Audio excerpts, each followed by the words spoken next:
আসসালামু আলাইকুম, সবাইকে স্বাগতম স্কিল হাব পডকাস্টের প্রথম এপিসোডে। আমি খালেদ বিন কামাল।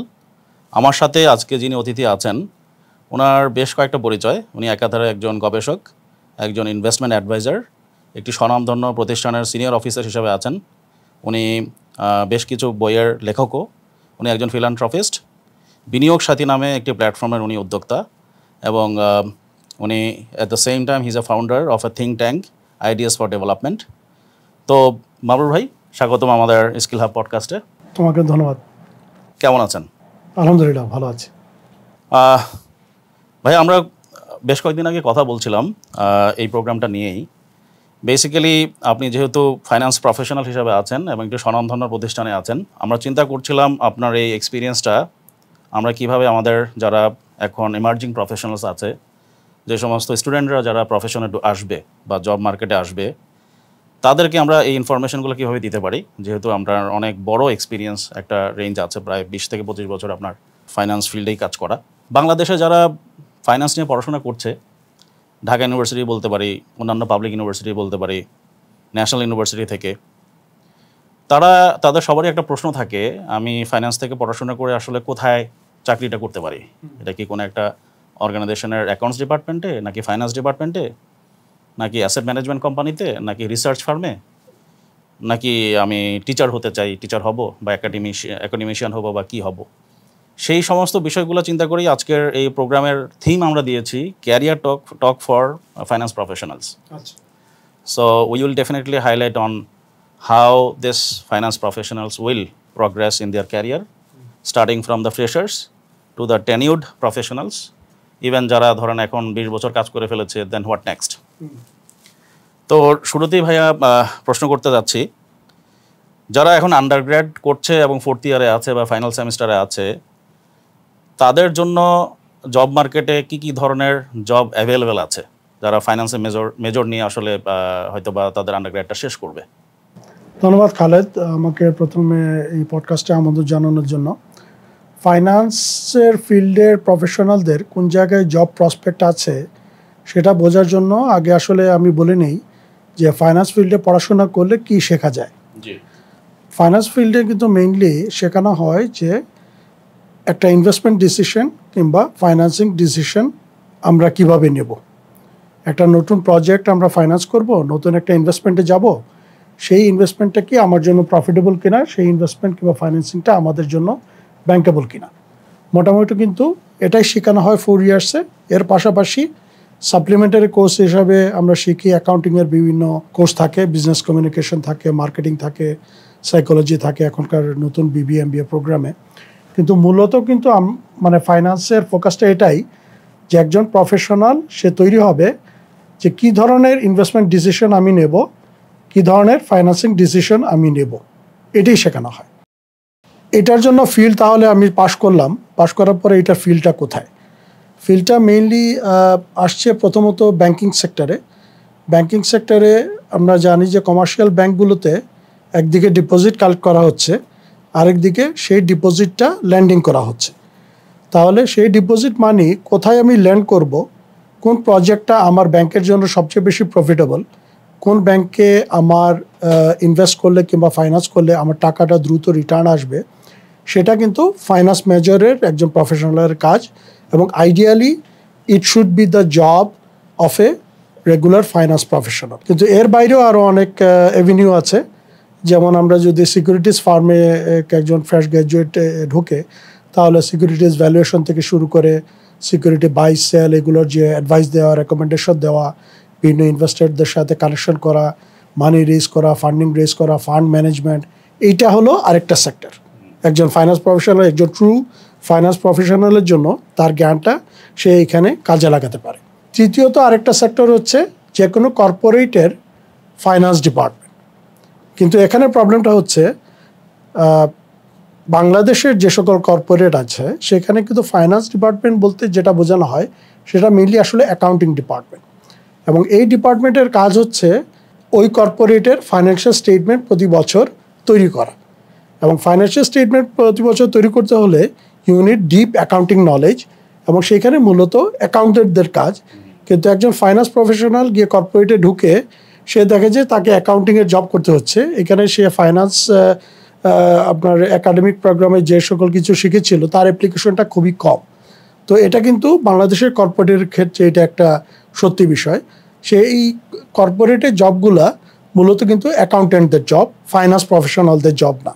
তো এখন তুমি যেটা আমাকে প্রশ্ন করলে যে কোন ফিল্ডে সবচেয়ে বেশি জব পাওয়ার প্রসপেক্ট আছে ফাইন্যান্স প্রফেশনালদের জন্য, সেখানে আমি বলবো যে ব্যাংক এবং ফাইন্যান্সিয়াল ইনস্টিটিউশনসের যেখানে তাদের যে ইনভেস্টমেন্ট এবং ল্যান্ডিং আর্ম আছে সেগুলো হলো first priority for a finance professional job. ধন্যবাদ মারুফ ভাই আপনার এই অ্যান্সারের জন্য, ইট ওয়াজ রিয়েলি ইনসাইটফুল। আমি পরের প্রশ্ন একটু জানতে চাচ্ছি, আপনার যারা এখন আন্ডারগ্র্যাড করছে ফাইন্যান্স মেজর নিয়ে বা যারা মাস্টার্সও করবে ফাইন্যান্স মেজর নিয়ে প্রবলি, তাদের জন্য আন্ডারগ্র্যাড বা অনার্সে finance major then masters or MBA এটা কি যথেষ্ট ফাইন্যান্স ফিল্ডে ভালো করার জন্য, নাকি কোনো গ্লোবাল সার্টিফিকেশন নেওয়ার বিষয় আছে বা সেটা ভ্যালুয়েট করতে পারে?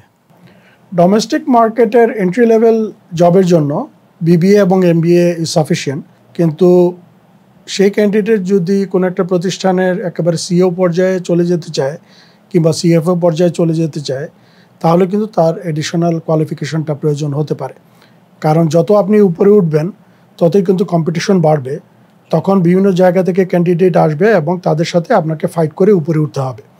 তো সেই ক্ষেত্রে শুধুমাত্র BBA এবং MBA করা থাকলে হয়তোবা তার অপরচুনিটিটা একটু কম থাকবে, যেটা কিনা ফার্দার যদি সার্টিফিকেশন সে করে ফেলে তাহলে এই অপরচুনিটিটা অনেক বাড়বে। তো এটা বাংলাদেশ ডোমেস্টিক মার্কেটের ক্ষেত্রে। আর বাংলাদেশের BBA MBA ডিগ্রি নিয়ে বিদেশে জব পাওয়াটার সাথে সাথে হয়তো বেশ কঠিন, কারণ সেখানে তো তাকে কম্পিট করতে হচ্ছে গ্লোবাল ক্যান্ডিডেটদের সাথে। তো প্রথমে কোন একটা জবে সে অ্যাপ্লাই করলো বিদেশে, তাকে তো ওই থাউজেন্ডস অফ CV থেকে তার CVটা উঠাইয়ে ইন্টারভিউর জন্য কল পেতে হবে। তো বাংলাদেশের ডিগ্রি দিয়ে আসলে এই ধরনের ইন্টারভিউ কল পাওয়াটা স্কোপটা লিমিটেড, যদিও এটা অসম্ভব না। কিন্তু যারা BBA MBA করে বেশ 5-7 বছরের একটা ভালো এক্সপিরিয়েন্স গ্যাদার করেছে কোনো একটা নামকরা প্রতিষ্ঠানে, সেটা যদি হয় একটা বিদেশি কোম্পানি কিংবা খুব ভালো একটি ব্যাংক, সেটা বিদেশি ব্যাংক হতে পারে আবার দেশীয় ভালো ব্যাংক হতে পারে, সেখানে যদি তার একটা সলিড একটা এক্সপিরিয়েন্স গ্যাদার করে তাহলে তার বিদেশে জব পাওয়ার সম্ভাবনা অনেক বেড়ে যাবে। বাট কিছু সার্টিফিকেশন আছে যেটা আপনিও জানেন, যেমন chartered financial analyst CFA, which is really popular across the globe. বাংলাদেশেও কিন্তু এটা পপুলার হচ্ছে। যারা বেসিক্যালি ফাইন্যান্স থেকে মেজর নিয়ে গ্রাজুয়েশন শেষ করলো, তারা অনেকেই কিন্তু টেম্পটেড হচ্ছে CFA করার জন্য। কিন্তু এটা করার পরে first of all this is very difficult journey. Level 3 যেটা আপনি জানেন, পাস করা অনেক difficult, pass rate is very very low. তো যারা পাস করছে তারা যখন সেটার অ্যাপ্লিকেশন প্রপারলি করতে পারছে না, দেন দে বিকাম ফ্রাস্ট্রেটেড। কেন করতে পারছে না? অনেক ক্ষেত্রেই এই সমস্যাটা বা ফিডব্যাকটা আসছে বাংলাদেশের যেহেতু investment market is not that rich or properly structured, specially the capital market.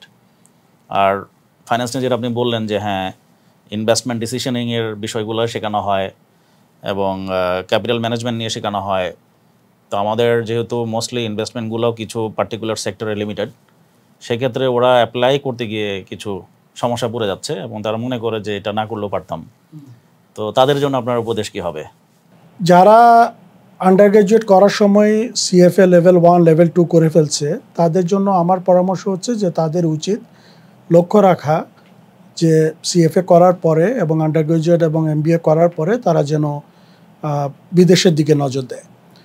কারণ প্রথমত ফাইন্যান্সের আন্ডার গ্র্যাজুয়েট MBA কারিকুলামই কিন্তু যথেষ্ট কম্প্রিহেন্সিভ, এবং এই কারিকুলাম যারা পড়ছে ভালো করছে তাদের জন্য ওই সময়ে CFA পাস করে ফেলাটা অনেক সহজ। তারা দ্রুত CFA পাস করে ফেলতে পারে যে ফাইন্যান্সে যারা পড়াশোনা করছে। তো ফাইন্যান্সে যে লেভেলের পড়াশোনা হয়, যে আমাদের সময় যেটা ছিল আজ থেকে 25-30 বছর আগে, ওয়াল স্ট্রিটে কি ঘটছে সেটা আপনি ঢাকায় বসে পড়াশোনা করছেন, কিন্তু আপনি যখন জব মার্কেটে যাচ্ছেন আপনার ঢাকা স্টক এক্সচেঞ্জ তো আর ওয়াল স্ট্রিট না, এখানকার ব্যাংকিং কালচারও আপনার নিউ ইয়র্কের মতো না। কিন্তু আপনি পড়াশোনা করে এসছেন আমেরিকার সব থিওরি, আমেরিকার সব প্র্যাকটিক্যাল অ্যাপ্লিকেশন, যেটার বিন্দুমাত্র অ্যাপ্লিকেশন বাংলাদেশে নাই। তো অলরেডি এটা আমাদের সময় কিন্তু এটা ছিল, হ্যাঁ, আজ থেকে 25 বছর আগের কথা বলছে। এখন হয়তো আরও সিলেবাস অনেক রিচ হয়েছে, তারা অনেক ভালো ভালো বই পড়ছে। তো ফাইন্যান্সের আপনি যদি সিএফএ সার্টিফিকেশন নিয়ে নেন, তাহলে আমি অবশ্যই তাদেরকে রেকমেন্ড করব তারা যেন বাংলাদেশে স্কোপের বাইরে গিয়ে বিদেশেও যেন তারা অ্যাপ্লাই করে বিভিন্ন অপরচুনিটিতে, যখন যে অপরচুনিটি পায় সেটা যেন তারা এক্সপ্লোর করে। তা না হলে এই ফ্রাস্ট্রেশনটা কিন্তু আসবে যে সিএফএতে এত ভাস্ট একটা সিলেবাস, এগুলো পড়ার পরে দেখা যাবে যে কর্মক্ষেত্রে তার অ্যাপ্লিকেশনটা খুবই কম। এবং সিএফএ করে আপনি what should be your dream? You should be the CFO of a company. আপনি যখন একটা কর্পোরেটে যাচ্ছেন, সিএফও গিয়ে দেখবেন যে একজন চার্টার্ড অ্যাকাউন্টেন্ট। কারেক্ট। সেখানে কর্পোরেটের মালিক সিএফএ নামও হয়তো শুনে নাই, এবং সিএফএতে কী পড়ানো হয় সে জানে না। সে সারা জীবন দেখে আসছে যে সিএফও হয় একজন চার্টার্ড অ্যাকাউন্টেন্ট। তো সে যখন কম্পিট করবে একজন চার্টার্ড অ্যাকাউন্টেন্টের সাথে, তখন the owner will pick a chartered accountant, not a CFA. তো these are the real barriers. তো আপনার যদি সিএফএ পাশ করা থাকে এবং একই সাথে আন্ডার গ্রাজুয়েট এমবিএ করে ফেললেন, that means you are globally comparative. You can work anywhere in the world, because CFA is a global certification এবং এটার ভ্যালু পৃথিবীর সব জায়গাতে আছে। তো তাদের উচিত, তারা already above the level, average level, তাদের উচিত বিশ্বের যত নামকরা প্রতিষ্ঠান আসে সেখানকার যদি ভ্যাকেন্সি থাকে সেগুলো এক্সপ্লোর করা এবং সুযোগ পেলে বিদেশের এক্সপিরিয়েন্সটা নেওয়া। তখন তাদের এই পড়াশোনাটা তাদের কাজে লাগবে। ধন্যবাদ মারুফ ভাই। এর সাথে একটা সাপ্লিমেন্টারি প্রশ্ন করতে চাই। সিএফএ করলো, তার এমবিও বাংলাদেশ থেকে করার পরে সিএফএটা করলো, then he is looking for good job in probably in Middle East, যেখানে আপনি অলরেডি কাজ করছেন, একটি বড় ডেভেলপমেন্ট ব্যাংকের আপনি সিনিয়র পজিশনে আছেন। সিএফএ প্রবলি তার টেকনিক্যাল স্কিলটা বাড়াতে হেল্প করবে। বাট ডু ইউ থিঙ্ক যখন বিদেশি কোম্পানিগুলো বা একটা মাল্টিন্যাশনাল কোম্পানি রিসোর্স দেখে, সে কি শুধু টেকনিক্যাল স্কিলেই ফোকাস করে? Very good question. টেকনিক্যাল স্কিলের বাইরে বিহেভিয়ারাল স্কিল এবং আদার সফট স্কিল, এটা কিন্তু শুধু ইন্টারন্যাশনাল কোম্পানিতে প্রয়োজন না, এটা কিন্তু ডোমেস্টিক কোম্পানিতেও প্রয়োজন। টেকনিক্যাল স্কিল দিয়ে, শুধুমাত্র টেকনিক্যাল স্কিল দিয়ে আপনি হয়তো একটা দূর পর্যন্ত আগাবেন, কিন্তু এরপরে আপনার সফট স্কিলগুলো লাগবে, বিশেষ করে প্রেজেন্টেশন স্কিল, আপনি নিজেকে কীভাবে প্রেজেন্ট করছেন, আপনার বিহেভিয়ারাল ইস্যুগুলো কীভাবে আপনি হ্যান্ডেল করছেন, আপনি টিম ওয়ার্কে কাজ করতে পারেন কিনা, আপনি অন্যদেরকে মোটিভেট করতে পারেন কিনা, এবং সর্বোপরি লিডারশিপ স্কিলটা খুব প্রয়োজন। লিডারশিপ স্কিল হলো টেকিং চার্জ অফ সামথিং। আপনি যদি সবসময় রিস্ক অ্যাভার্স থাকেন, তাহলে you can not take charge of something which is risky. তো প্রতিষ্ঠানে, যে কোনো প্রতিষ্ঠানে যান না কেন, সেখানে কিন্তু গেলে আপনাকে অনেক সময় একটা লেভেলে আসবে যে আপনাকে ডিসিশন নিতে হবে বিভিন্ন মাত্রার, এবং সেই ডিসিশনগুলো যদি আপনি ভয় পান তাহলে কিন্তু আপনি আগাতে পারবেন না। এবং আপনি যদি সবসময় বলেন যে না, অমুকেরও সাইন লাগবে, আমি দিতে পারবো না, তাহলে কিন্তু দেখা যাবে যে আপনাকে দিয়ে কাজ হচ্ছে না। তো এই সকল ব্যাপারে কিন্তু সফট স্কিল এবং বিহেভিয়ারাল স্কিলগুলো খুব প্রয়োজন, এবং সবচেয়ে বেশি প্রয়োজন যেটা আমি মনে করি যে leadership skill, taking risk. You have to be a risk taker in order to move up and in order to be successful. তো মোটামুটি এটাই আমি বলবো। তাহলে একটু অ্যাড করি আপনার এই জিনিসটাকে আর একটু ক্ল্যারিটি আনার জন্য। সো একজন ফ্রেশার যখন সে ফাইট করবে একটা পজিশনের জন্য, সে মাত্র বের হলো ইউনিভার্সিটি থেকে, তার জন্য লিডারশিপ স্কিলটা কী হতে পারে? সে যদি তাকে বলা হয় বা the recruiter is looking for this skill in him, সেক্ষেত্রে একজন রিসোর্স যে কিনা fresher, what he or she will look up to, সে নিজেকে আসলে ওই ক্ষেত্রে কিভাবে প্রমাণ করতে পারে? এখানে তো প্রথমেই যারা লিডারশিপ স্কিল দেখতে যাচ্ছে, যে সকল রিক্রুটার, তারা প্রথমেই দেখবে যে তার সিভিতে লিডারশিপ স্কিল নিয়ে কিছু বলা আছে কিনা। সিভিতে যদি সে বলে যে আমি ডিবেটিং ক্লাবের প্রেসিডেন্ট ছিলাম, আমি অমুক ব্র্যান্ড ফেয়ার আমি অর্গানাইজ করেছি, I was the in charge of everything, এবং আমি অমুক টক শো হোস্ট করেছি, আমার 2টো চ্যানেল আছে, আমি 100টা কন্টেন্ট তৈরি করেছি, আমার 5000 ভিউয়ার আছে, that proves that you can do something which is beyond, মানে আউট অফ দ্য বক্স। আপনি শুধু পড়াশোনা করেন নাই, আপনি পড়াশোনার বাইরেও আপনি অনেক কিছুর সাথে ইনভলভ করছিলেন, এবং that proves your leadership skill. তো যে সকল কোম্পানি লিডারশিপ স্কিল দেখতে যাচ্ছে এবং ওই ধরনের ক্যান্ডিডেট রিক্রুট করতে চাচ্ছে, তারা কিন্তু ওই সিভিগুলোই বাছাই করবে যেখানে এই ধরনের সাকসেসগুলো মেনশন করা আছে। তো যারা ফ্রেশার, তাদেরকে আমি উৎসাহিত করব যে এখন বর্তমানে অনেক সুযোগ, যেটা আমাদের সময় ছিল না। আমাদের সময় ইউনিভার্সিটিগুলো এত ভাইব্রেন্ট ছিল না। এখন অসংখ্য ক্লাব হয়েছে, অনেক পাবলিকেশন হয়েছে, ফেসবুক, ইউটিউব হয়েছে, যেগুলো আমাদের সময় ছিল না। এখন নিজেকে প্রকাশ করার অনেক ধরনের এভিনিউ আছে, যেটা আমাদের সময় ছিল না। তো একজন ফ্রেশার সে যদি শুধু পড়াশোনার মধ্যেই থাকে, তাহলে আমার মনে হয় তার জন্য জব সেক্টর অপরচুনিটিগুলো অনেক limited compared to the one who has all those achievements in his student life. তো আমি এটাই বলব। আমি এখানে একটু অ্যাড করি। আমি রিসেন্টলি একটা পডকাস্টে দেখছিলাম, একজন যিনি গেস্ট ছিলেন তাকে জিজ্ঞেস করা হয়েছিল যে লিডার্স কি বর্ন নাকি leaders can be made. And he very straightforward বলে দিল leaders are always born, leaders can't be made. উনি একটা উদাহরণও দিল যেটা আপনার অ্যান্সারের সাথে ওয়েল কানেক্টেড। উনি বলল যে লিডার তাকে আপনি দাবায় রাখতে পারবেন না। সে হয়তো বা স্কুল লাইফে কোনো একটা স্পোর্টসের সে হয়তো বা ক্যাপ্টেন, অথবা সে তার কোনো একটা ক্লাসে সে ক্যাপ্টেন ছিল, কোনো না কোনোভাবে তার লিডারশিপটা বেরোয় আসবে।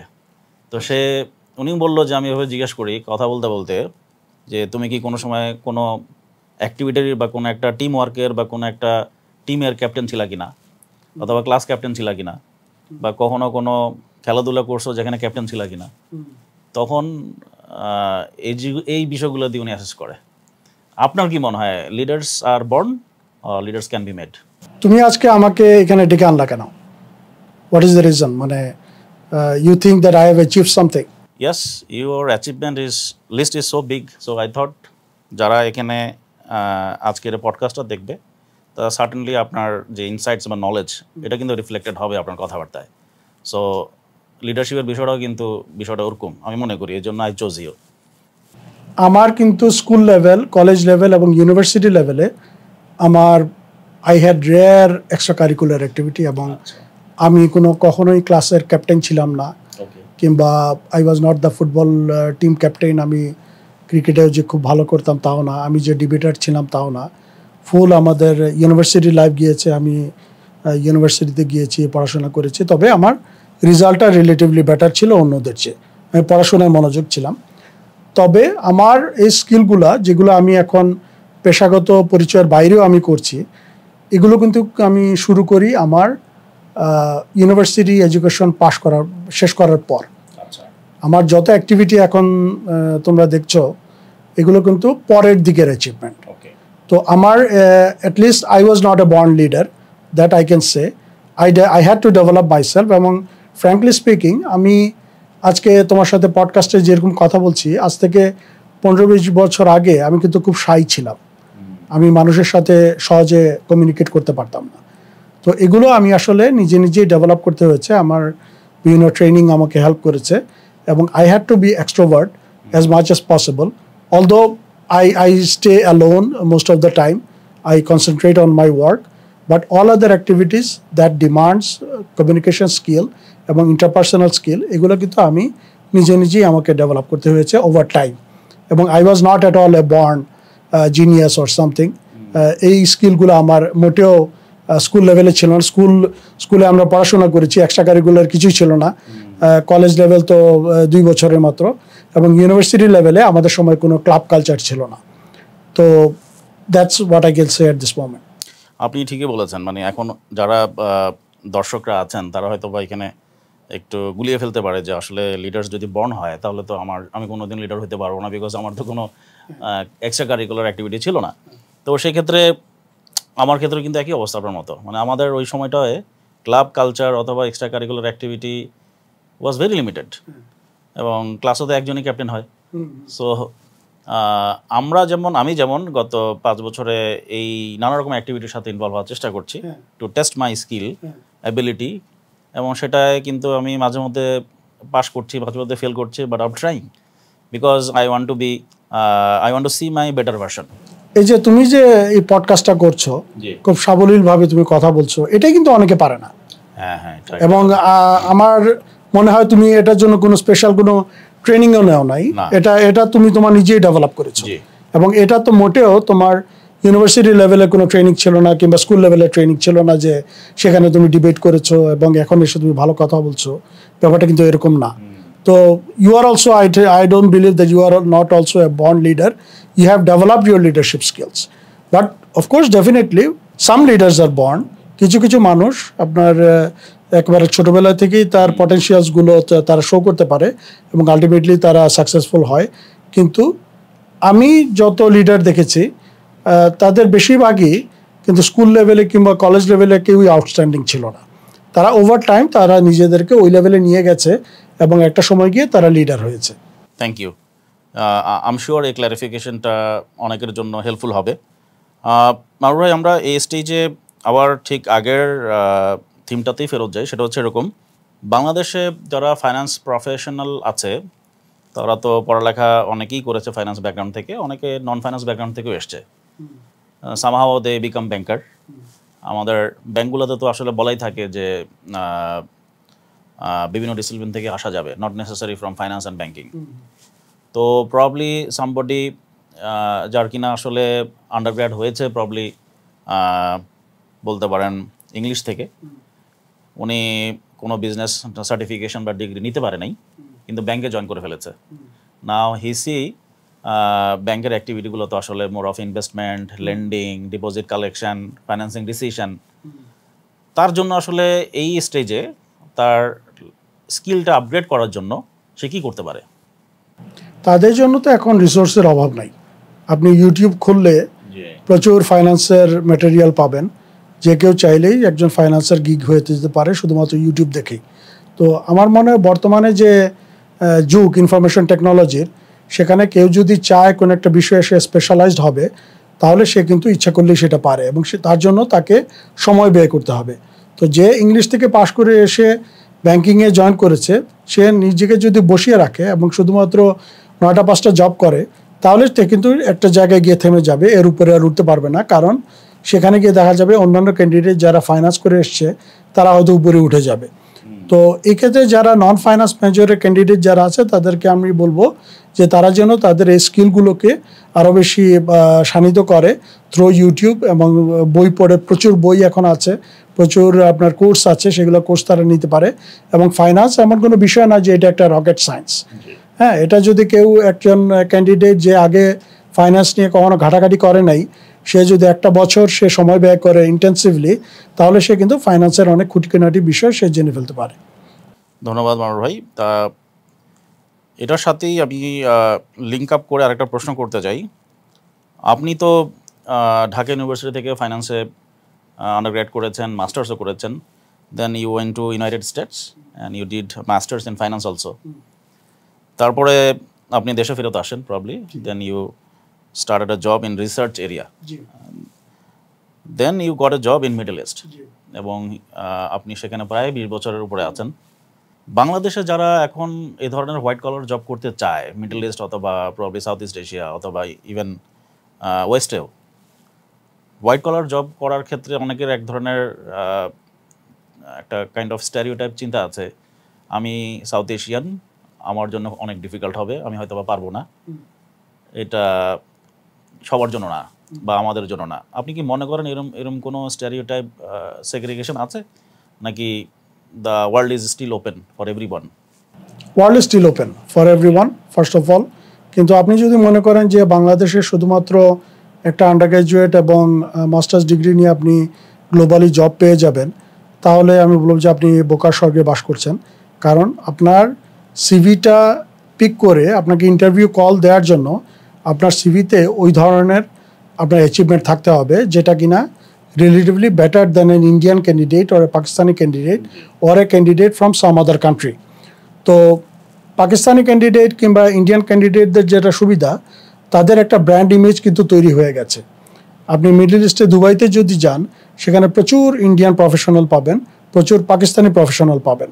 আমি জানি না পাকিস্তানে এখন সিএফএ কতজন পাশ করা আছে, কিন্তু লাস্ট আমি যতদূর জানি তাদের বাংলাদেশের চেয়ে অনেক বেশি তাদের। এবং তারা যেটা করে, তারা সিএফএ পাশ করে পাকিস্তানে বসে থাকে না। তাদের most of them, many of them go to Dubai and any other country for getting a job, and that's why over the last 30 years they have developed an impression that Pakistani professionals are good. এবং এটা কিন্তু same ইন্ডিয়ানদের ক্ষেত্রেও। কিন্তু বাংলাদেশের প্রফেশনালদের ক্ষেত্রে এই বিষয়টা, এই ওরিয়েন্টেশনটা ফর সাম রিজন হয় নাই। বাংলাদেশের প্রফেশনালরা পাশ করার পরে তারা বাংলাদেশেই থাকে এবং বাংলাদেশেই জব করে। খুব অল্প কিছু পরিমাণ হয়তো তারা বিদেশে টার্গেট করে এবং তারা বিদেশে আছে। আমি যেমন প্রথম থেকেই আমি যখন পড়াশোনা শুরু করি তখন আমার টার্গেট ছিল যে আমি পাশ করে একটা বিদেশি ডিগ্রি নিব এবং বিদেশের চাকরি আমাকে করতে হবে, এই লক্ষ্যটা আমার ছিল। তো চ্যালেঞ্জ বলতে একজন ফাইন্যান্স প্রফেশনালের ক্ষেত্রে আমি যেটা বলবো যে they have to think big in order to make a big impact. আপনি যদি আপনার পড়াশোনাকে পুরোপুরি কাজে লাগাতে চান তাহলে বিদেশের একটা টার্গেট রাখতে হবে, সেটা পড়াশোনা করেই হোক কিংবা ডিগ্রি নিয়ে হোক কিংবা চাকরি করে হোক। সেই টার্গেটটা যদি রাখে এবং সে যদি সেটা পার্সু করে তাহলে তার after some time he will reach A position. তো আমার মনে হয় যে তাদের লক্ষ্যটা বড় হওয়া উচিত এবং সেই লক্ষ্যটা স্টুডেন্ট লাইফ থেকেই বড় হওয়া উচিত। এটা এমন না যে আপনি স্টুডেন্ট লাইফে পাশ করার পরে আপনি চাকরিতে ঢুকলেন, তারপর 10 বছর পরে মনে হলো যে আমার তো প্রমোশন হচ্ছে না, আমি এখন বিদেশে দেখি। হ্যাঁ, বিষয়টা কিন্তু এত সহজ না। তো এর জন্য একটা পুরো রোড ম্যাপ লাগে কিন্তু। হ্যাঁ, এটা একটা খুব ভালো কথা বলেছেন। আমার সাথে যারা এখন অনেকেই কাজ করছে, তাদের ক্যারিয়ার 10-12 বছর, নাও দেই সাডেনলি গট স্টাক। তারা এখন বলছে যে এখন কি করণীয়, কি করব ভাইয়া। এখানে তো দেখছি যে প্রমোশনের pipeline is not so smooth, বিদেশে চলে যাই, কি বলেন? তো বিদেশে গিয়ে তো অনেকে অনেক ধরনের কাজই করে, but when you are from very good background, finance থেকে পড়াশোনা করেছেন, বিবিএ করেছেন, এমবিএ করেছেন এবং 10-12 বছর একটা ভালো কোম্পানিতে ফাইন্যান্স প্রফেশনে আছেন, for you it's really important to decide your plan, career plan. Career প্ল্যানের কথা যদি আমরা বলি, ফাইন্যান্স প্রফেশনালদের জন্য ক্যারিয়ার প্ল্যান আসলে কীরকম হওয়া উচিত? Because you are already very experienced finance professional in Middle East. আপনার এই জায়গায় আপনার অপিনিয়নটা কি? এখানে একজন ফাইন্যান্স প্রফেশনালের লক্ষ্যটা কি সেটা বুঝতে হবে। আপনি কি, আপনার লক্ষ্য কি একটা মানে একটা লেভেলে গিয়ে খুব ভালো একটা পজিশনে যাওয়া এবং খুব ভালো একটা স্যালারি প্যাকেজ পাওয়া, বেনিফিট পাওয়া এবং লাইফটাকে স্টেবল করা, এটা যদি একটা লক্ষ্য হয় তাহলে তাকে কিন্তু আর্লি তাকে প্রিপারেশন নিতে হবে। সেটা আন্ডার গ্র্যাজুয়েট এমবিএ করার পরে সাথে সাথে সে যদি সিএফএ করে এবং সেই সাথে সে যদি বিদেশেরও চেষ্টা করে কিছু এক্সপিরিয়েন্স নিয়ে, তাহলে এটার জন্য আমার মনে হয় এটা একটা আইডিয়াল পাথ হতে পারে।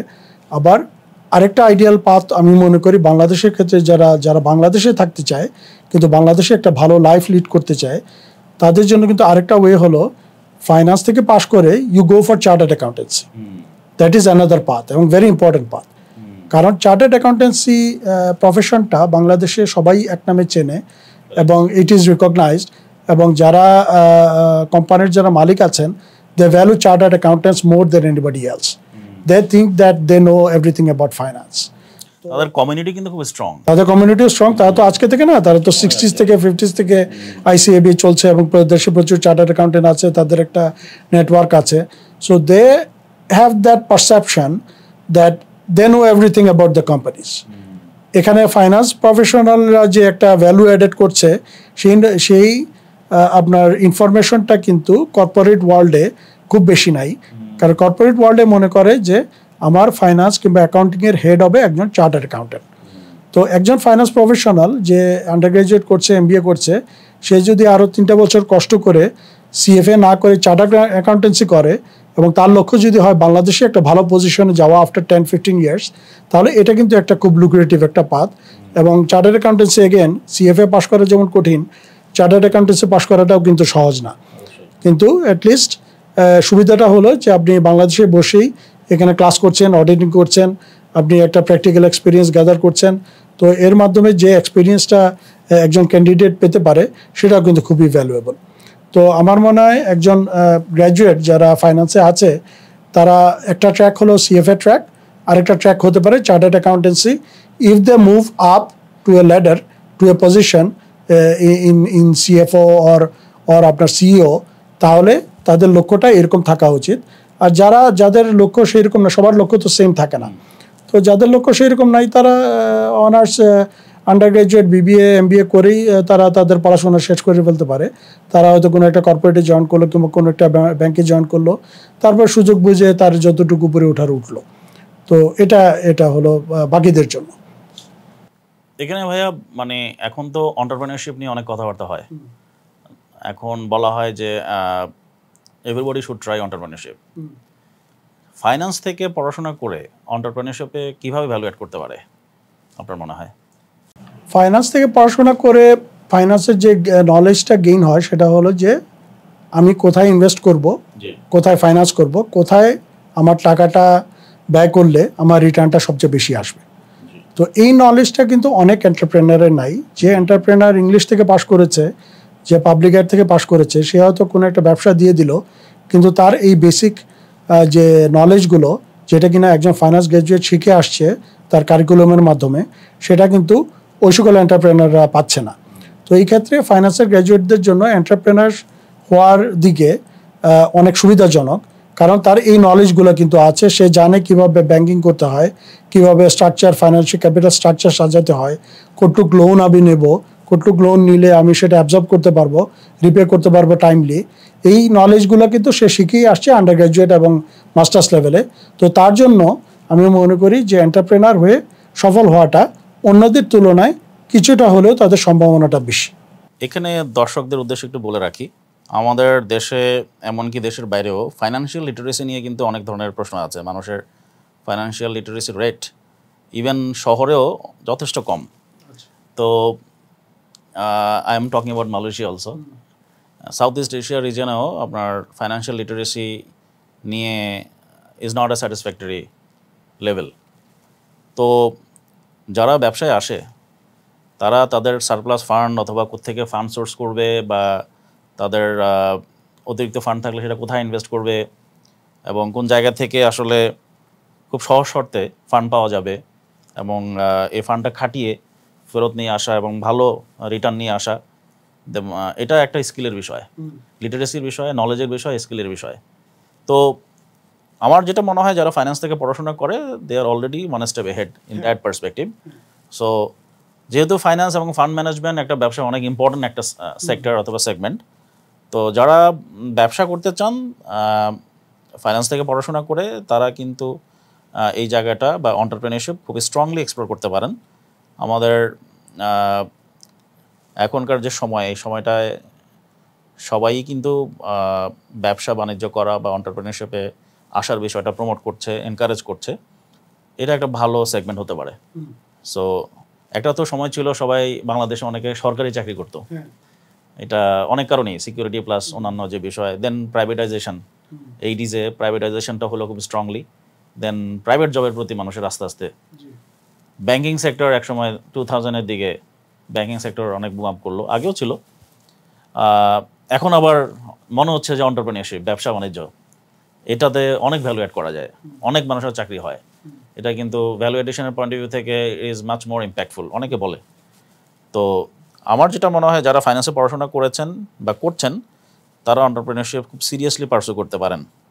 আমার ভাই, আমাদের এই নেক্সট সেগমেন্টটা লিটল ডিফারেন্ট। এতক্ষণ তো আমরা কথা বললাম যারা ফ্রেশার বা যারা চাকরি করছে 3-4 বছর হয়েছে এবং দেশের বাইরে চাকরি পাওয়ার ক্ষেত্রে তাদের কী কী করণীয়, কী কী স্কিল থাকা উচিত, প্রসপেক্ট কেমন।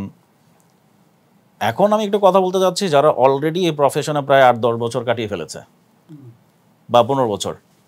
দে are probably finance manager, senior manager, probably head of the department. For them what next? তারা হয়তো বা সিও হতে পারবে না অথবা সিএফও হতে পারবে না, as you said. Chartered accountant বিষয়টা বাংলাদেশে খুব বেশি অ্যাকসেপ্টেবল টু দ্য ওনার্স। তাদের জন্য এখন করণীয় কি? তারা কি করবে? এটা বর্তমান বাস্তবতা আমি মনে করি যে তাদের উচিত এক্সপ্লোর করা অন্যান্য কোম্পানিতে কী ধরনের সুযোগ আছে, এবং সুযোগ যদি ভালো থাকে তাহলে সেখানে সুইচ করা, এটা একটা ওয়ে হতে পারে। তো আপাতত আমি মনে করি যে বাংলাদেশের বাস্তবতায় যারা 15-20 বছর চাকরি করে ফেলেছেন এবং আগে ওই যে প্রস্তুতিটা নেওয়ার কথা ছিল সেটা নেন নাই, এখন এসে তারা স্টাক হয়ে গেছেন কোনো কারণে এবং দেখতে পাচ্ছেন যে তাদের সামনের পথ রুদ্ধ, সেক্ষেত্রে তাদের এই যতটুকু এক্সপিরিয়েন্স তারা গ্যাদার করেছেন এটাকেই সুন্দরভাবে প্রেজেন্ট করে অন্যত্র কোথাও সুইচ করাটাই আমার মনে হয় বেটার হবে। তো সেই ক্ষেত্রে কি এটা বলা যায় যে টেনিউরড প্রফেশনাল, মানে কি যারা তাদের অলরেডি কোনো একটা প্রফেশনে প্রায় 15 বছর হয়ে গেছে, তাদের টিমে হয়তো বা 15-20 জন আছে, এবং সে মনে করছে যে আমি যে প্রফেশনে আছি সেখানে হয়তোবা ফার্দার প্রমোশনের খুব একটা সুযোগ নেই, হয়তোবা সেম র্যাঙ্কে আমি আরেকটা টিম পেলাম, আরেকটা ফাংশন পেলাম, সেটা কেমন হতে পারে? It's probably within the same company, but লার্নিংয়ের সুযোগটা ডিফারেন্ট বিকজ আরেকটা ফাংশন। সেটা আপনি কিভাবে দেখেন বিষয়টা? এটা আমি পজিটিভলি দেখি, কারণ সে হয়তো একটা ফাংশনে খুব স্পেশালাইজড হলো, কিন্তু সে তার কর্পোরেটের অন্যান্য ফাংশন সম্পর্কে সে হয়তো খুব একটা ডিপ নলেজ তার নেই। তো সে যদি সুযোগ পায় একই রকম স্যালারি এবং বেনিফিটে অন্য একটা ফাংশনের লিড নেওয়ার জন্য, তাহলে আমি মনে করি যে তাদের উচিত সেই অপশনটা নেওয়া। কারণ আলটিমেটলি একটা কোম্পানির সিইও কিন্তু সেই হয় যার ডিফারেন্ট ফাংশনে কাজ করার অভিজ্ঞতা আছে। যেমন এটা কিন্তু ব্যাংকের ক্ষেত্রে প্রযোজ্য। ব্যাংকের যারা সিইও হচ্ছেন তারা কিন্তু দেখবেন তাদের ক্যারিয়ারে বিভিন্ন ডিপার্টমেন্টে তারা বিভিন্ন সময় কাজ করেছেন, ফলে তারা রিটেল ব্যাংকিংয়ে যেমন কাজ করেছেন, প্রজেক্ট ফাইন্যান্সেও কাজ করেছেন, তারা ট্রেজারিতেও কাজ করেছেন, ফলে তারা ফুল ব্যাংক কীভাবে রান করে সেটা নিয়ে তাদের একটা ক্লিয়ার আইডিয়া আছে। তো এটা কিন্তু সম্ভব হয়েছে কারণ তারা বিভিন্ন ফাংশনে বিভিন্ন সময়ে দীর্ঘদিন ছিলেন। তো এই কারণেই কিন্তু তারা বোর্ড অফ ডিরেক্টরসরা তাকে চুজ করেছে একজন সিইও হিসাবে, কারণ he has different types of knowledge about the banking. Similarly কর্পোরেটেও যদি কোনো প্রফেশনালের সে একটা স্ট্রিমে কাজ করেছে দীর্ঘদিন, সে যদি মনে করে যে এক জায়গাতে তার আর উপরে ওঠার সুযোগ কম, তাহলে সে যদি সুযোগ পায় তাহলে অন্য জব ফাংশনে সে যেতে পারে। এতে তার পুরো কোম্পানি কীভাবে রান করছে সেটা নিয়ে তার একটা স্বচ্ছ ধারণা হবে, এবং হয়তো ভবিষ্যতে যদি সুযোগ আসে আরও উপরে ওঠার, সেক্ষেত্রে তার এই অ্যাডিশনাল অ্যাডিশনাল এক্সপিরিয়েন্সটা পজিটিভলি কাজে দেবে। আমি আপনার সাথে একেবারেই একমত। এরপরের যে বিষয়টা একটু জানতে চাই আপনার কাছ থেকে, ফাইন্যান্স প্রফেশনে যারা আছে বা ফাইন্যান্স থেকে যারা পড়াশোনা করছে, ফাইন্যান্স ফিল্ডটাকে এখানে তো কোয়ান্টিটেটিভ মেজার্স বা কোয়ান্টিটেটিভ পার্টটা is very significant. Finance, accounting তো একটা এরিয়া। তো ফাইন্যান্স থেকে পড়াশোনা করার পরে তাকে কিন্তু যথেষ্ট এফোর্ট দিতে হচ্ছে, চাকরির ক্ষেত্রেও এফোর্ট দিতে হচ্ছে। তো আপনার কি মনে হয় যারা ফাইন্যান্স প্রফেশনালস আছে তাদের কি কি চ্যালেঞ্জ এই মুহূর্তে আপনি দেখতে পান যেটা তাদের ক্যারিয়ারের জন্য আসলে হেল্পফুল না? Different kind of challenge, internal or external. চ্যালেঞ্জগুলো আমি মনে করি যে টেকনিক্যাল সাইডে কোনো প্রকার চ্যালেঞ্জ ফেস করার সম্ভাবনাটা খুব একটা নাই, কারণ আমাদের যে আন্ডার গ্র্যাজুয়েট এবং মাস্টার্স লেভেলের যে curriculum, it's more than enough আমি মনে করি যে কোনো লেভেলে কাজ করার জন্য। মেইনলি বিহেভিয়ারাল চ্যালেঞ্জগুলো কিন্তু মেইনলি ইম্পর্টেন্ট, সফট স্কিলগুলো। আপনি একটা টিমের সাথে কিভাবে কাজ করছেন, কিভাবে কথা বলছেন, আপনার ইংলিশ স্পিকিং স্কিলটা কেমন, ইংলিশ স্পিকিং স্কিলের সাথে পাশাপাশি কি আপনি অন্যান্য ল্যাঙ্গুয়েজেও পারদর্শী কিনা, এগুলো কিন্তু অনেক ভ্যালু অ্যাড করে। তো শুধুমাত্র টেকনিক্যাল স্কিল দিয়ে আপনি যে কোনো প্রতিষ্ঠানে, এখন যে এটা বাংলাদেশেই বড় প্রতিষ্ঠান হোক আর বিদেশের বড় প্রতিষ্ঠান হোক, সেখানে কিন্তু সাকসেসফুল হওয়াটা কঠিন। সেই ক্ষেত্রে আপনাকে অবশ্যই সফট স্কিলগুলো ডেভেলপ করতে হবে। তো এটাই মেইন চ্যালেঞ্জ আমি মনে করি। টেকনিক্যাল স্কিলের দিক থেকে আমি মনে করি না যে বাংলাদেশের কোনো ক্যান্ডিডেট টেকনিক্যাল স্কিলের দিক দিয়ে কোনো প্রকার চ্যালেঞ্জ ফেস করবে। এটাকে যদি আরেকটু অন্যভাবে বলি, বিষয়টা সেমি ফাইন্যান্স থেকে বা ফাইন্যান্স প্রফেশনাল যারা আছে প্রায় ধরেন 15 বছর কাজ করছে বা 20 বছর কাজ করছে। If I even talk about myself, আমার প্রায় 20 বছরের experience. If I decide right now that I will probably relocate in any other country, আমার জন্য এই জিনিসটা কতটুকু ইজি হবে বা কঠিন হবে বা সম্ভব কি না? আদৌ সম্ভব তো অবশ্যই। তোমার যে স্কিল এবং তোমার যে প্রোফাইল আমি জানি, it is sellable in the international market. তো অপরচুনিটি খুঁজে বের করতে হবে এবং রাইট অপরচুনিটিতে কি এক্সপ্লোর করতে হবে যে সেখানে আমার অপরচুনিটিটা কীরকম, এবং তার জন্য অ্যাপ্লাই করতে হবে। এবং অবশ্যই ভাগ্যের একটা বিষয় আছে, কারণ কখন কে কোথায় রিক্রুট করছে এটা তো আমরা সবাই জানি না। রাইট টাইমে যদি আমার সিভিটা সে পিক করে এবং সে আমাকে ইন্টারভিউর জন্য অন্তত কল করে, তাহলে ইন্টারভিউতে গিয়ে I can prove my self. তো ইন্টারভিউর কল পাওয়াটা, দিস ইজ দ্য ট্রিগার। তো ইন্টারভিউর কল পেতে হবে। যত ভালোই সিভি তৈরি হোক না কেন, যতই আমার এক্সপিরিয়েন্স রিচ হোক না কেন, আমি যদি ইন্টারভিউ কল না পাই তাহলে কিন্তু আমি নেক্সট স্টেপে আমি যেতে পারবো না। তো তোমার যে প্রোফাইল, এটা অবশ্যই অলরেডি তুমি একটা বড় ব্যাংকে কাজ করেছো, বিভিন্ন প্রতিষ্ঠানে কাজ করেছো, রিস্ক ডিপার্টমেন্টে, এবং এই স্কিল দিয়েই বিদেশে চাকরি পাওয়া সম্ভব বলে আমি মনে করি। এখানে একটু বলে রাখি মামুর ভাইয়ের সাথে, যারা ফাইন্যান্স প্রফেশনাল হিসাবে অলরেডি প্রায় 15 থেকে 20 বছর কাটিয়ে ফেলেছেন বাংলাদেশে, এখন এই মুহূর্তে এসে হয়তোবা আপনি চেষ্টা করছেন আপনার ক্যারিয়ারের নেক্সট ল্যাডার যেতে বা নেক্সট র্যাঙ্কে যেতে, বাট সেটা সম্ভব হচ্ছে না, তাদের হতাশ হওয়ার কিন্তু কোনো কারণ নেই। আপনি আপনার স্কিল ডেভেলপমেন্টে ফোকাস করতে থাকেন এবং যত অপরচুনিটি আছে ওয়ার্ল্ড ওয়াইড ইনক্লুডিং বাংলাদেশ, সেটা আপনি এক্সপ্লোর করতে থাকেন। এবং সব জায়গাতেই আসলে স্কিলডফুল লোকের এবং রিসোর্সের, ভ্যালুয়েবল রিসোর্সের কিন্তু অবশ্যই চাহিদা আছে। এটা পৃথিবীর যে কোনো জায়গায় হোক, যে কোনো প্রতিষ্ঠানই হোক, তারা তো চাইবেই যে ভালো রিসোর্স দিয়ে তাদের গ্রোথ করানো, তাই না? গ্রোথ ইজ দ্য টার্গেট, সেখানে তো রিসোর্স আর হবে না। এবং স্কিল নট নেসেসারিলি যে আমি ফাইন্যান্স থেকে পাশ করেছি আমার ফাইন্যান্সেরই স্কিল লাগবে, বিষয়টা কিন্তু এরকম না। এমনও হতে পারে যে আমি এমন একটা ভাষা জানি যেটা আর 10 জন জানে না, তো সেই ক্ষেত্রে মনে করুন যে মিডল ইস্টে একটা ফ্রেঞ্চ কোম্পানি তাদের ব্রাঞ্চ খুলতে চাচ্ছে, সেখানে তারা এমন একজনকে চায় যে ফ্রেঞ্চও জানে আবার অ্যারাবিকও জানে। তো একজন ফাইন্যান্স প্রফেশনাল যদি সে অলরেডি ফ্রেঞ্চ এবং অ্যারাবিকে ফ্লুয়েন্ট হয়ে যায়, তাহলে তার জন্য কিন্তু একটা বিরাট দরজা ওপেন হবে সেক্ষেত্রে, যেখানে কিনা অন্যান্য টেকনিক্যাল স্কিল নিয়েও হয়তো সেই ক্যান্ডিডেট সেখানে রিক্রুটেড হবে না। মামুর ভাই, আপনি তো মিডল ইস্টে অনেকদিন ধরে আছেন, মিডল ইস্টে বাংলাদেশি যারা ফাইন্যান্স প্রফেশনালস আছে তাদের রেশিওটা কেমন? এটা কম, এটা এখনও কম। কিছু প্রতিষ্ঠান বাদে বাংলাদেশি প্রফেশনাল আমি অন্তত কর্মক্ষেত্রে খুব বেশি দেখিনি। আমাদের প্রতিষ্ঠানে কিছু আছে, দুবাইতে কিছু আছে, তবে সেটা পাকিস্তানি এবং ইন্ডিয়ানদের তুলনায় অনেক অনেক কম। আমাদের গ্র্যাজুয়েটরা বিশেষ করে ঢাকা ইউনিভার্সিটি থেকে যারা পাশ করছে কিংবা আইবিএ থেকে পাশ করছে, তাদের খুব কম পরিমাণে কিন্তু বিদেশকে টার্গেট করে। তারা বাংলাদেশে ডোমেস্টিক মার্কেটেই ঘোরাফেরা করে, তারা এখানেই থাকতে চায় এবং তারা এখানেই হয়তো কিছুদিন পর একটা ভালো স্যালারি ড্র করতে চায়। তাদের ওই লক্ষ্যটা আমি দেখেছি খুব অল্প মানুষের মধ্যে, যারা কিনা বিদেশে গিয়ে চাকরি করছে এবং ভালো একটা প্রোফাইল তৈরি করছে, এক্সপোজার নিচ্ছে। এই প্রবণতাটা পাকিস্তানি ইন্ডিয়ানদের চেয়ে আমাদের বাংলাদেশিদের অনেক কম বলে আমার ধারণা। সেই ক্ষেত্রে আপনার সাজেশন কি থাকবে যারা প্রফেশনে অলরেডি চলে এসছে অথবা যারা জব মার্কেটের সামনে আসবে, তাদের কি ডেফিনেটলি বাইরে চাকরির বিষয়টা বা কাজ করার বিষয়টা খুব স্ট্রংলি দেখা উচিত?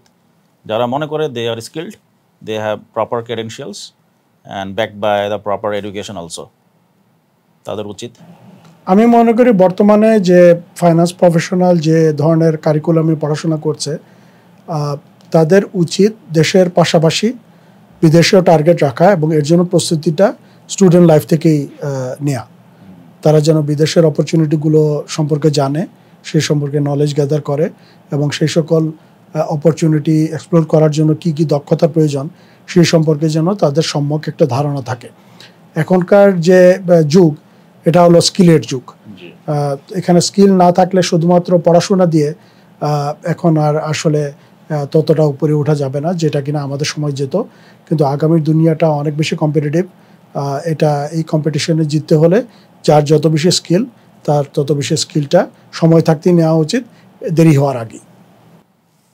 আপনি কম্পিটিশনের কথা বলছিলেন, তো আমি এই রেফারেন্সে একটা প্রশ্ন করতে চাই আপনাকে।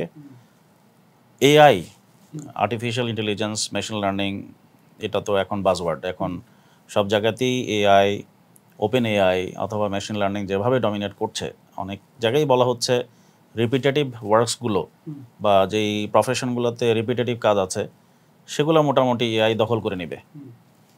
তো যারা ফাইন্যান্স প্রফেশনে আছে, ফাইন্যান্সে পড়াশোনা করছে এখন, তারা এই এআই এর লার্নিংটা কীভাবে ইন্টিগ্রেট করতে পারে তাদের স্কিল ডেভেলপমেন্টে?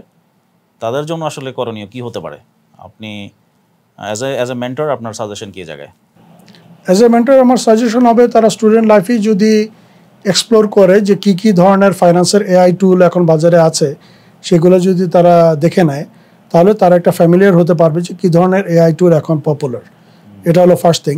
এবং সেকেন্ড থিং হলো যে এআই এসে যে ফাইন্যান্সের গ্র্যাজুয়েটরা বেকার হয়ে যাবে, বিষয়টা কিন্তু সেরকম না। এটা কিন্তু যখন কম্পিউটার এসেছিল 80-র যুগে এবং 90 দশকে, তখন কিন্তু সবাই মনে করেছিল যে অ্যাকাউন্টিং এখন হয়ে যাবে সফটওয়্যারের মাধ্যমে, তাই মানুষ আর অ্যাকাউন্টেন্ট রাখবে না। কিন্তু ব্যাপারটা কিন্তু সেরকম হয় নাই। যতদিন গেছে অ্যাকাউন্টেন্টদের চাহিদাও বেড়েছে, তাদের বেতনও বেড়েছে।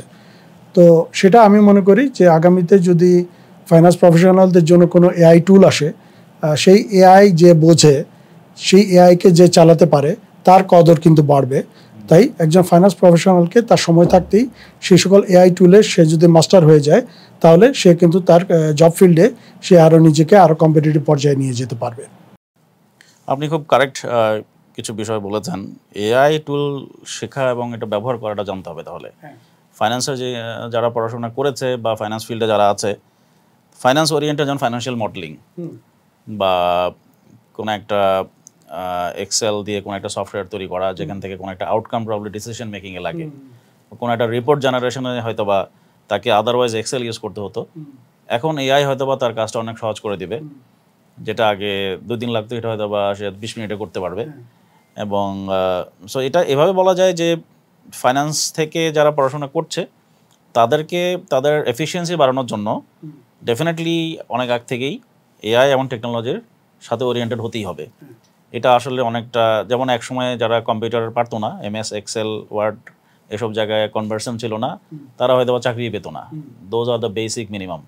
এখন হয়তো এমন হতে পারে চাকরি করতে গিয়ে এগুলোই বলা হবে যে এআই জেনারেলিস্ট কিনা, অথবা এআই নিয়ে এই টুলগুলো জানো কিনা, এগুলো হয়তো আসতে পারে। প্রবলি দ্য প্রি রিকুইজিট হইতেই পারে। আমি একটা উদাহরণ দিই যে এখন বর্তমানে আমাদেরকে একটা ইনভেস্টমেন্ট কিংবা ফাইন্যান্সিং ডিসিশন নিতে হলে ক্লায়েন্টের ফাইন্যান্সিয়াল স্ট্রেংথ আমাদেরকে অ্যানালিসিস করতে হচ্ছে।